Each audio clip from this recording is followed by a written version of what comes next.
हामी सेवाकाई गर्ने मान्छे यस्तै हो, हाम्रोमा भनेको बेलामा चाहिँ पैसा हुँदैन होइन कस्तो हो? कहीँ अहिले 5,000 माग्नुहोस् हुँदैन, टोल जुटाउनु भने हामी दिन्छौँ। हामी यस्तै, हामी सेवाकाई गर्न हेर्छौँ। मैले 2023मा मैले मेरो जबलाई रिजाइन गरेँ। म शिक्षक हो, गभर्मेन्ट स्कुलमा पढाउँथेँ। मैले प्रभुलाई भने प्रभु के दिनु? ओके, मेरो जिन्दगीको सबैभन्दा मिठो कुरा, मैले इङ्ग्लिसमा मास्टर गरेँ। मैले जीवनमा हाई प्रोफाइल जब मात्रै गरेँ। म त्यो एरियाको शिक्षकहरूको म थुप्रै, मेरो अन्डरमा कमसेकम 30-40वटा स्कुल थियो जसलाई मैले हेर्न पर्ने थियो। बादमा म शिक्षक भएपछि के गरेँ मैले जीवनमा। तर एक दिन मैले प्रभुलाई भने प्रभु तपाईँलाई म के दिउँ?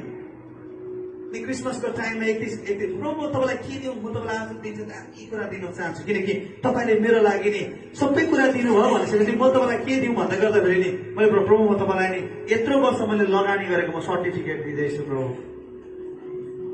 सर्टिफिकेट लगेर नि प्रभु अगाडि राखिदिएँ। अनि प्रभुलाई प्रभु I have decided to follow Jesus.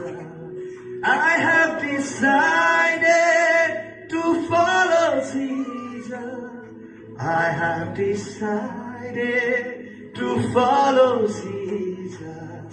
No turning back, no turning back. याद गर्नुहोस्, तपाईँले हामीले डिसाइड गरेका छौँ प्रभुलाई पछ्याउनका लागि। आमेन। अनि मैले त्यो दिन प्रभुलाई त्यही भने, प्रभु मैले डिसाइड गरेको छु प्रभुलाई पछ्याउनु।